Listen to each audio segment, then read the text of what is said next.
போகும்போது நீங்கள்லாம் இங்கே வந்திருப்பீங்க, ஏர்போர்ட்டில் யாரோ வந்திருப்பீங்க. அங்கே வந்து நீங்கள் கேள்வி கேட்பீங்க, அதை வெளியே கொடுத்துலான்னு இருந்தேன். அப்போ நீங்கள் யாரும் அங்கே இல்லை. அதுக்கு அப்படியே பெங்களூர்லேருந்து திரும்பி வரும்போது கூட அங்கே மீடியா யாருமே இல்லை. அதுக்கப்புறம் 18th வந்துட்டு கேரளா வந்து ஷூட்டிங் இருந்தது சொல்லியிருந்தாங்க. அப்போ வந்து நான் வெளியே கொடுத்துடலாம் அப்படின்னு நினச்சேன். நீங்கள் அங்கே வரலன்னா கூட முதல்ல சொல்லிவிட்டு அங்கே வர சொல்லி வெளியே கொடுத்துடலாம்னு நினச்சேன். அது ஷூட்டிங் வந்து போஸ்ட்போன் ஆகிடுச்சு. ஸோ இங்கே ரொம்ப இன்னும் தள்ளக்கூடாது அப்படின்னு சொல்லி உங்களெல்லாம் நான் கூப்பிட்ருக்கேன். ஃபஸ்ட்டு வந்து தேர்தல் முடிவுகள் வந்த உடனே நான் வந்து ஸ்டாலின் சாரை போய் பார்த்தது. அது கொஞ்சம் விமர்சனங்கள் வந்தது. ஸ்டாலின் சார் அவர்களே என்னுடைய 38-40 ஆண்டு நண்பர். என்னுடைய நட்பு கொள்கைகள் அரசியலுக்கு அப்பாற்பட்டது. ஜனநாயகத்தில் வந்து தோல்வி வெற்றி சகஜம். இருந்தாலும் ஸ்டாலின் அவர்கள் வந்து அந்த கொளத்தூரில் வந்து தோற்றது எனக்கு கொஞ்சம் சங்கடமாக இருந்தது.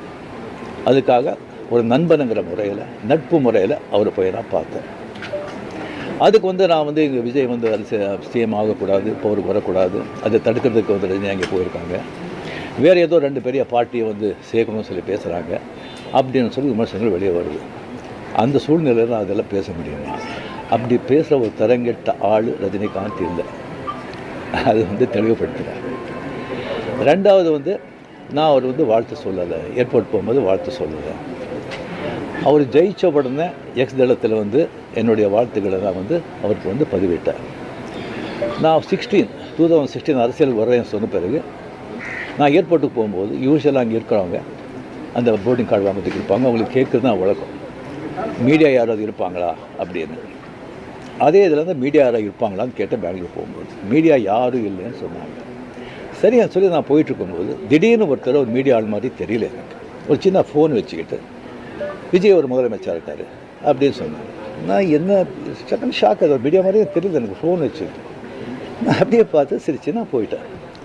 அதுக்கு வந்து வாழ்த்துக்கள் சொல்லலை அப்படின்னு சொல்லி அதுக்கு ஒரு விமர்சனம். இன்னொன்று வந்து விஜய் மேலே எனக்கு பொறாமை அப்படின்னு. நான் அரசியல் வந்து இல்லை, அரசியல் நான் இல்லைன்னு சொல்லி விலகி ஆச்சு.